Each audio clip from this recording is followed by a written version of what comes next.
Hello, ladies and gentlemen of the world. As many of you know, my name is Zach Jones.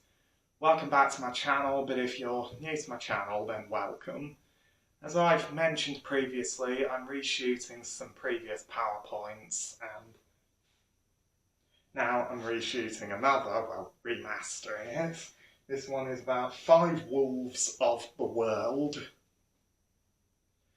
Now, wolves are some of the most widespread large predators, and to me, some of the most beautiful.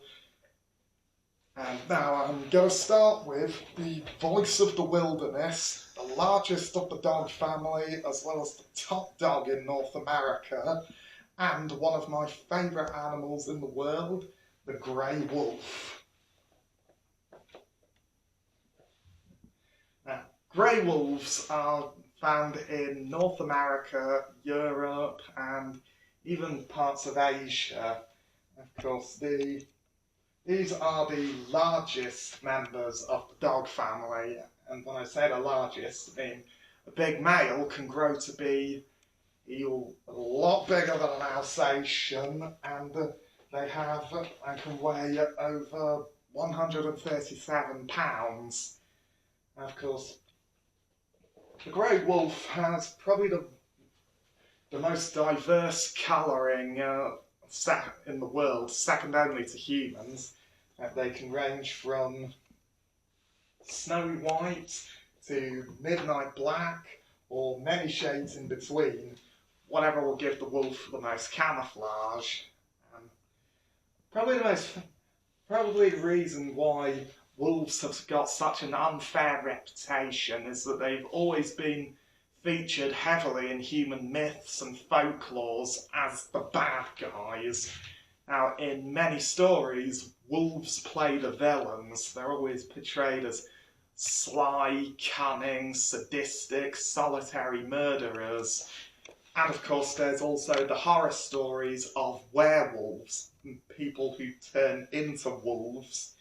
And for many people, this has brought on a deep fear and hatred of wolves.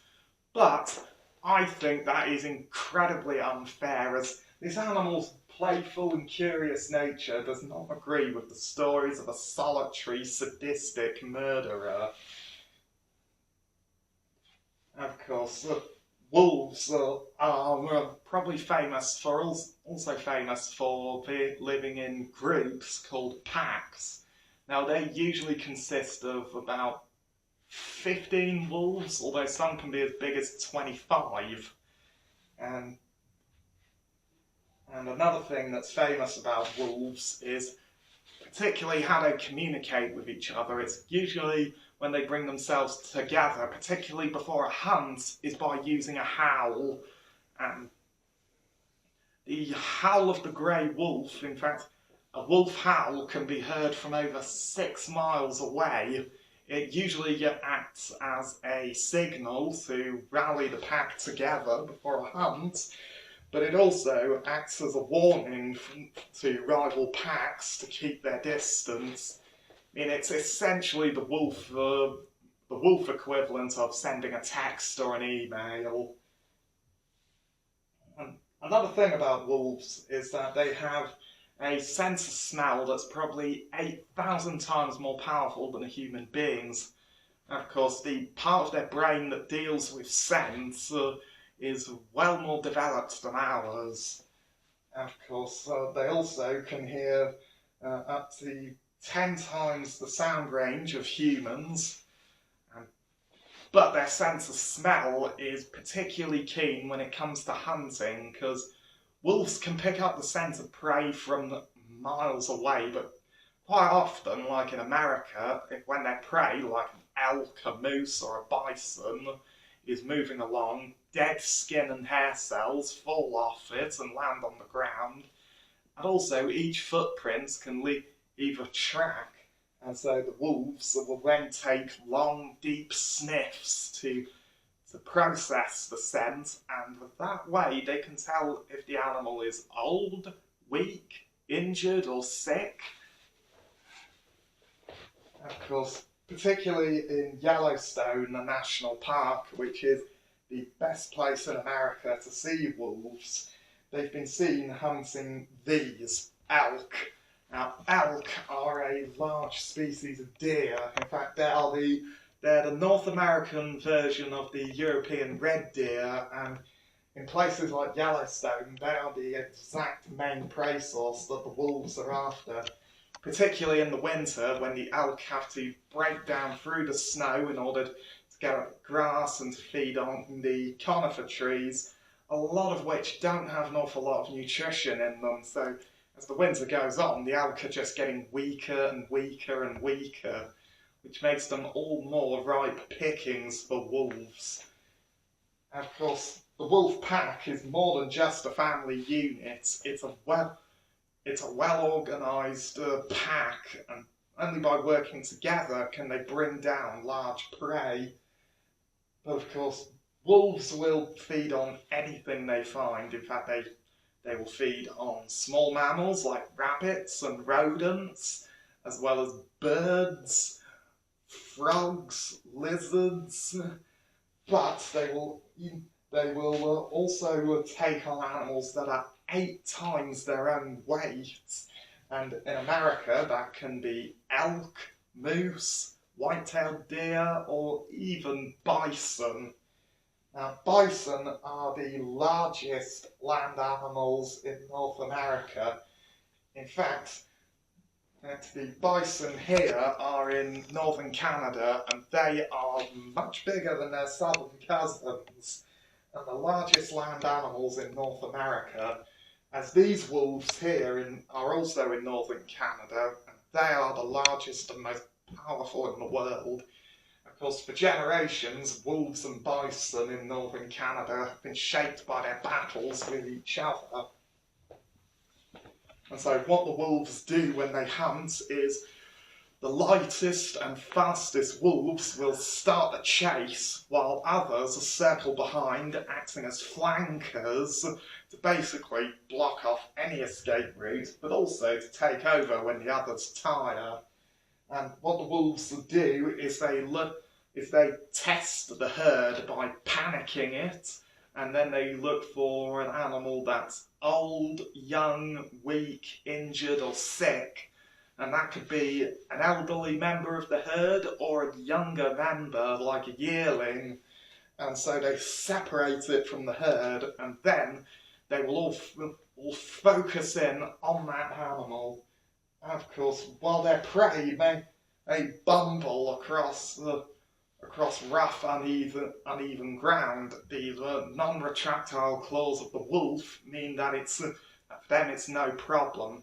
But also, their prey, although it can run very fast, the wolves are able to outlast their prey in running, because wolves have incredibly big hearts and lungs and immense stamina, so they can run for miles and miles at the same kind of speed as an Olympic sprinter at about just over 30 miles per hour. And of course, once their prey is completely exhausted, the whole pack will pile in. First they start by biting at the legs using their huge canine teeth that can be up to 1.5 inches in length, and that will usually leave a 6-inch gash, and then they will just leave the prey to bleed to death. But if it's an elk, they will all pile in and even go for the throat and suffocate it. And while it is a gruesome end for their prey, it ultimately assures that the rest of the prey of their herd remains strong, their weaker members falling to one of the world's top predators.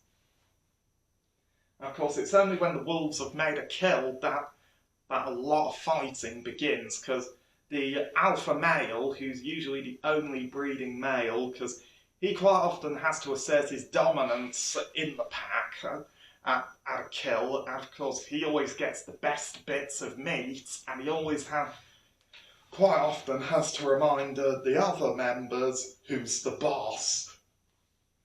And looking at the skull of a grey wolf, I mean, it's very, very long, and the nasal cavity where the nose is very big.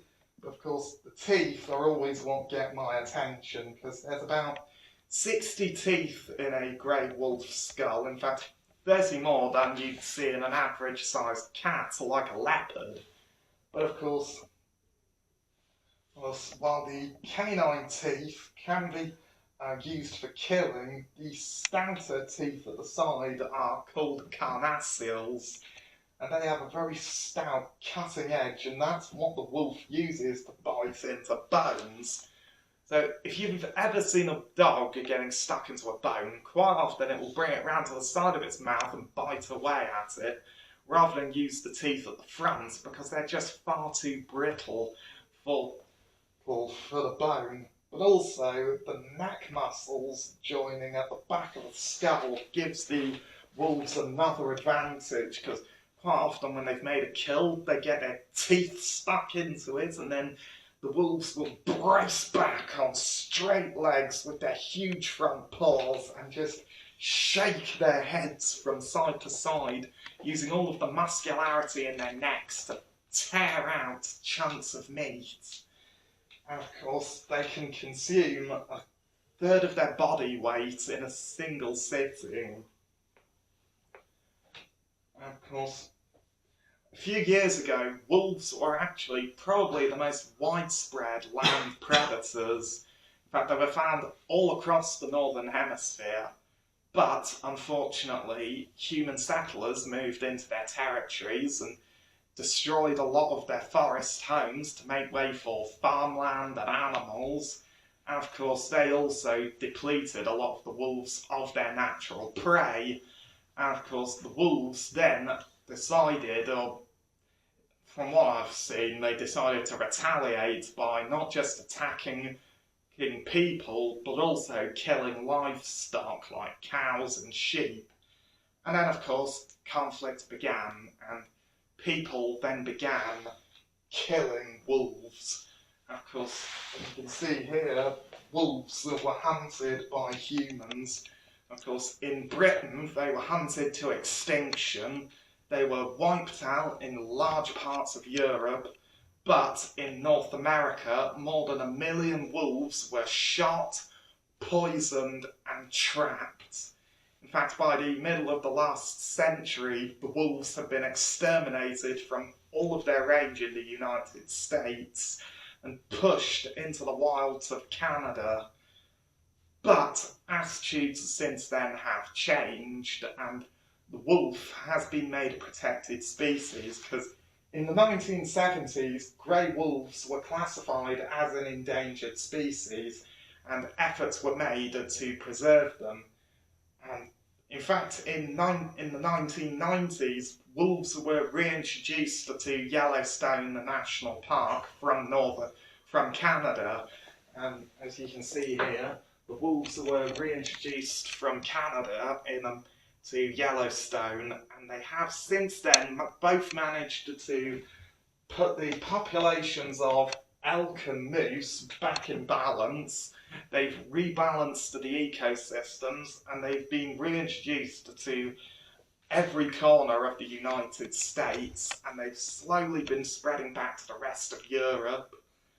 But there is still a debate going on about wolves being reintroduced to Scotland, but I think that they should be reintroduced to Scotland, but that's just a debate for another day. But anyway, fortunately, thanks to the efforts of man, the grey wolf is no longer endangered and is starting to make a comeback in the northern hemisphere. Of course, here is the range of the grey wolf. Now, the next wolf I'm going to show you is probably the most endangered and threatened member of the dog family. It is the Ethiopian or Abyssinian wolf. Now, these wolves are found in Ethiopia in East Africa, which is where they are endemic, which means they're found there and nowhere else on Earth. Of course, they're a very different creature to their grey wolf cousin. And for one thing, the muzzle is a lot longer and thinner, because it can get into cracks and crevices. The teeth are smaller and more spread out than they are